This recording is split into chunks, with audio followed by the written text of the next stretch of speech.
एक और अहम खबर है, बोल न्यूज के एंकर पर्सन इमरान रियाज खान के खिलाफ इंतकामी कार्रवाई और जुडिशल मजिस्ट्रेट गुलाम मुर्तजा से जिस्मानी रिमांड की इस्तदा की गई है। इमरान रियाज की जानिब से मियां अली अशफाक एडवोकेट के दलाइल जारी हैं। इमरान रियाज पर नफरत अंगेज तकरीर का इल्जाम लगाया गया। मियां अशफाक एडवोकेट की जानिब से यह कहा गया है इमरान रियाज खान ने किसी इदारे को टारगेट नहीं किया, जबकि अदालतें हुकूमत के सारे मुकदमात उठाकर फेंक रही हैं। ये दलाइल भी दिए गए। मुनीर बाजवा हमारे साथ मौजूद हैं। मुनीर, बताइएगा मजीद इस बारे में।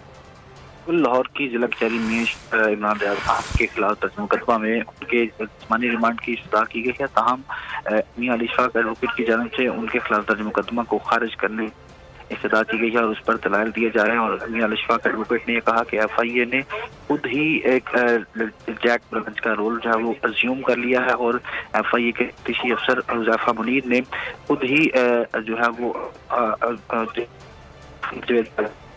बयान जो है वो करमत रिकॉर्ड पर लाए बगैर खुद ही ये अज्यूम कि उनके किरदार की और अदालत के रूबरू ये भी कहा गया कि इमरान रियाज खान के खिलाफ 21 मुकदमा दर्ज किए गए जिन्हें अदालतों ने खारिज किया और नवीयत जो है वो खारिज कर चुकी है। और अदालत ने मियां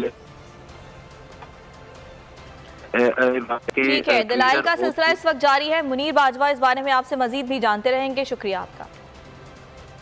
एक और अहम खबर, पंजाब में इंतखाबी